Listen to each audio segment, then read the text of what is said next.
নগরীর বিলবোর্ড উচ্ছেদ অভিযান শুরু করেছে চট্টগ্রাম সিটি কর্পোরেশন। পাশাপাশি দীর্ঘদিন ধরে অনুমোদন ছাড়া স্থাপিত ব্যানার পোস্টারও অপসারণ করা হচ্ছে। এ ব্যাপারে কোনো আপোষ করা হবে না বলে জানালেন চট্টগ্রাম সিটি কর্পোরেশনের মেয়র ডাক্তার শাহাদাত হোসেন। চট্টগ্রাম থেকে নাজিমুদ্দিনের তোলা ছবিতে মৃন্ময় বিশ্বাসের প্রতিবেদন। চট্টগ্রাম নগরীকে পরিকল্পিত ও পরিচ্ছন্ন মহানগর হিসেবে গড়ে তোলার অঙ্গীকার করেছিলেন city mayor doctor Shahadat Hossain. বলেছিলেন, বিলবোর্ড ব্যানার পোস্টার উচ্ছেদ করা হবে। ইতোমধ্যে শহরকে বিলবোর্ডের জঞ্জাল থেকে মুক্ত করতে কার্যক্রম শুরু করেছে চট্টগ্রাম সিটি কর্পোরেশন। নগরীতে কোনো ধরনের বিলবোর্ড থাকবে না বলে ঘোষণা দিয়েছেন মেয়র ডাক্তার শাহাদাত হোসেন। আমাদের ইনস্ট্রাকশনের বাইরে যে কেউ কিছু করলে আমরা সেটা অবশ্যই উচ্ছেদ করব।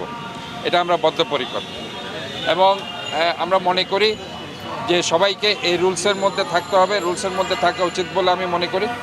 এবং আমরা এই শহরকে একটা ক্লিন গ্রিন হেলদি সেফ সিটির জায়গায় নিয়ে যাওয়ার জন্য আমাদের একটা কমিটমেন্ট আছে এবং সেই লক্ষ্যে কিন্তু আমরা কাজ করে যাচ্ছি। মেয়র বলেন, অনুমোদন ছাড়া বিলবোর্ড স্থাপন করলে তাদের বিরুদ্ধে কঠোর আইনানুগ ব্যবস্থা নেওয়া হবে। এ সময় জলাবদ্ধতা মুক্ত করতে বিভিন্ন কার্যক্রম হাতে নেওয়ার কথাও জানান মেয়র। এই ক্লিন গ্রিন হেলদি সিটির আওতায় আমরা শহরটাকে জলাবদ্ধতা মুক্ত করার জন্য আমাদের 1600 কিলোমিটার ড্রেন আমরা পরিষ্কার করেছি, এখনও কাজ চলমান আছে। আমাদের যে খালগুলো আছে, বারোপাড়া খাল, চাকতাই খাল, মহেশখাল সহ প্রতিটি খালকে আমরা সংস্কার করছি এবং এই সংস্কার প্রক্রিয়া আমাদের চালু থাকবে। বিলবোর্ড ব্যানার পোস্টার উচ্ছেদে এই অভিযান পুরো চট্টগ্রাম নগরীতে ধারাবাহিকভাবে পরিচালিত হবে বলে জানিয়েছে চট্টগ্রাম সিটি কর্পোরেশন। মৃন্ময় বিশ্বাস, এসএটিভি, চট্টগ্রাম।